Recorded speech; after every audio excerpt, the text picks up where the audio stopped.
So to start off, I'll give a little bit of background information on this car. So this is a 1977 Dodge Royal Monaco. Technically 1976. I made this because I actually own one, and it's a 6.6 liter V8 out of four options. I own the 6.6 liter, and it is not very fast, but it does have a massive engine, and it sounds really good. So it's a 9-seater. The Lego one is a 6-seater, but kind of appears to be able to fit 9. So it's got these big windows on the side that are at an offset, just like the real car. It's got lots of little details, like the Royal Monaco badges, little turn signal lights, lots of things. In the back, it's got a Dodge sticker that I made myself. It's got this back window where in the real car, I'll show you on the inside because it does have a full interior. I'll show you the seats in the back. They're facing the back window, unlike the other seats in the car. So it's got these pretty simplistic but good-looking taillights. It's got a nice silhouette that but pretty accurately captured. It's maybe a little bit off, but pretty close. It's got the roof rack here. You can fit some luggage on there for long trips. And the nice thing about this is that it's pretty easily detachable. These bars are good for little things like that, but also make it easy for them to still clamp on pretty well.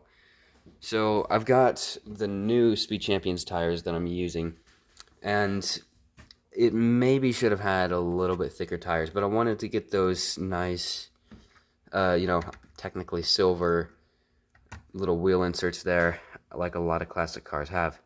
So there's no tinted windows, and that is one of the things about this car, is that the real car doesn't have tinted windows. They're completely clear. You can see right to the inside.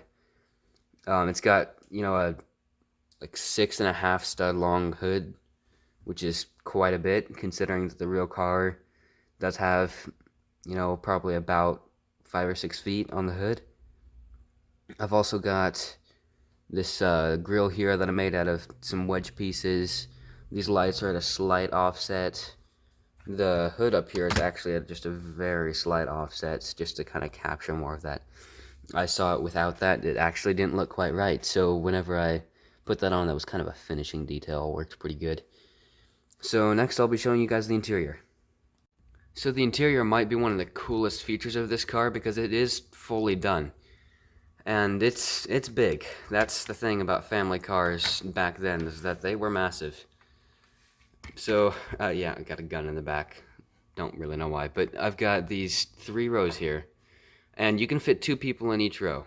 And, in real life, you can actually fit 3 people in each row, but due to the limitations of Lego, I was only able to get 6, but still pretty good. So I've got this dashboard here. I've got quite a bit of room in each of these. I've got a little support beam there, just made out of some clear bricks so that the back doesn't fall down.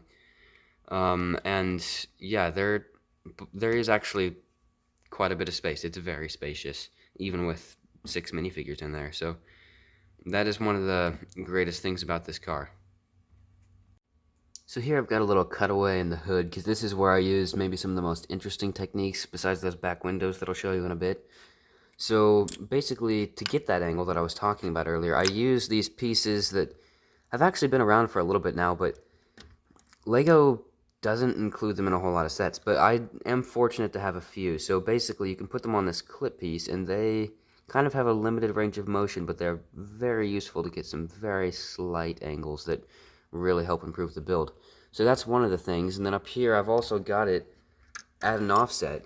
So at the very end, the hood is 6 studs long. So I'm just using this row of jumper plates here, and I add those panels on top, and it just gets that final 70s style look to it.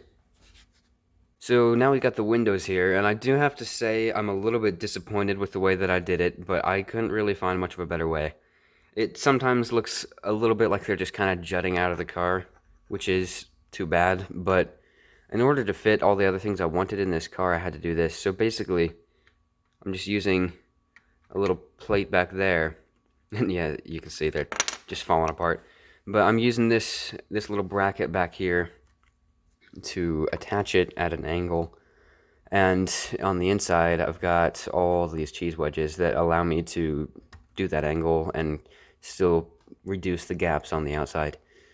So yeah, that's the gist of this car. I will kind of wrap it up here in a bit. So that's about it for this car. Thanks for watching the video, and, you know, I hate to say this, but if you would, maybe like or subscribe or something like that. And stay tuned for my next video, which is going to be on the BMW 850 CSI, which is BMW's 90s V12 insane monster that has a race version that I'm making, which isn't actually an official race version, but it's going to be pretty cool. So stay tuned for the next video. See ya.